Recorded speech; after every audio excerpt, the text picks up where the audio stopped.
I you know what? I said a lot. We could release that whole interview. I think it's a good 40-minute one. That's true. You're saying a lot now. I think we haven't even started the questions here. I think we have. How are you, man? Never get drunk with an Irishman in Winnipeg. Come on in here. Come on in here. Say a few words. I had to talk to that guy. All right, so should we ask the questions now? All right, so what's the first question? So we're going to keep it conversational. I'm going to pretend like we don't really have a series of questions, but so like Kevin, what have been some of your career highs and lows? That goes for you too, Jay. Jay, let's start with you. Career high? First job at age of 12 was a pretty big career high for me. It's part of my career. I don't know, playing with the Rolling Stones in Halifax, Nova Scotia was pretty big. Hometown? Hometown, that's where we're from. I don't know, do you guys have career highs? Do you guys might want to... That was up there. Just making it to Japan was a big thrill, I remember. And career low, having just returned from Japan. See, I feel like I told this exact same story doing the same questions like 10 years ago.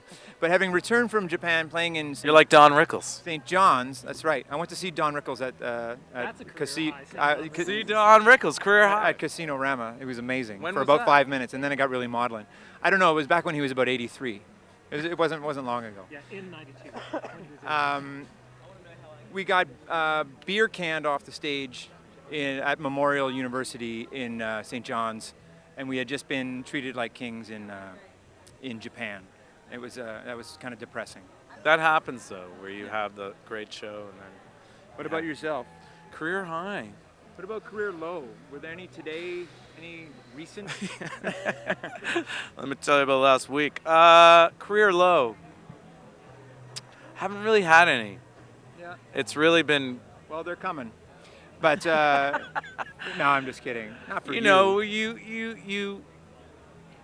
you complain a lot, meaning I've complained a lot in the 10 years that we've been a band, but I'm happy for everything. Me too. We just, I'll say this, just in case all my answers are what I said last time, 10 years ago, in the same thing. But our most recent tour that we just did was kind of the most fun that we've had in 10 years, or maybe we've ever had. We were all kind of getting along. People are writing nice things about us. You know, I wouldn't say that we're like making money hand over fist, but or like reaching new people, but the mood in the band is light and everybody's getting along, so it's pretty fun right now.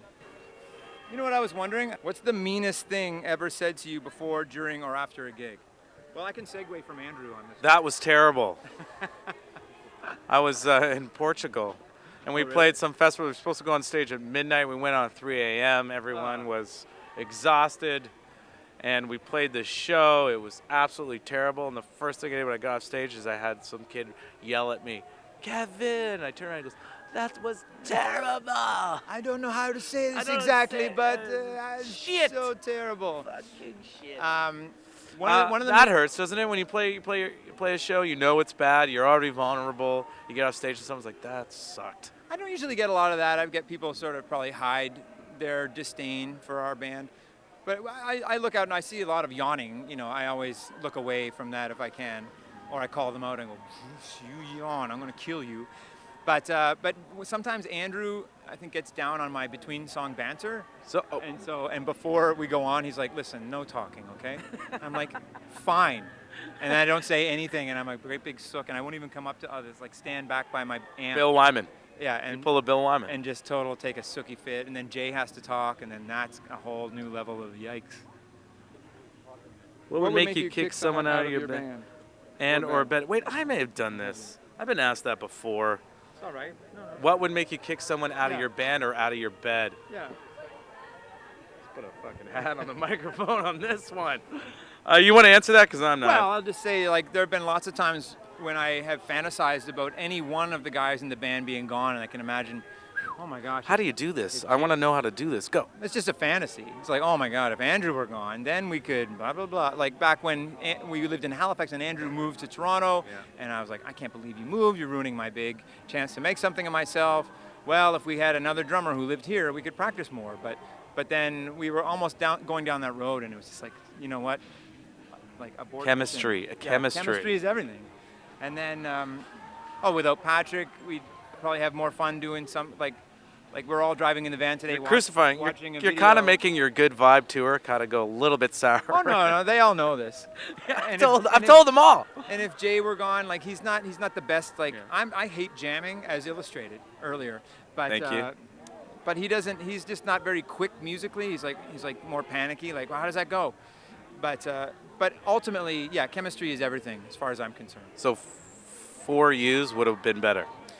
For me, see, I get tired of myself. Like I also fantasize, oh, I'll just do my own record, and then I'm just like, I get tired of myself. Like I just, I hear you. whatever. Jay, we were talking about this interview. Oh, is this going to be? We were talking about this This interview. is all gonna be cut, so you can say whatever you want. You Did can you swear. decide?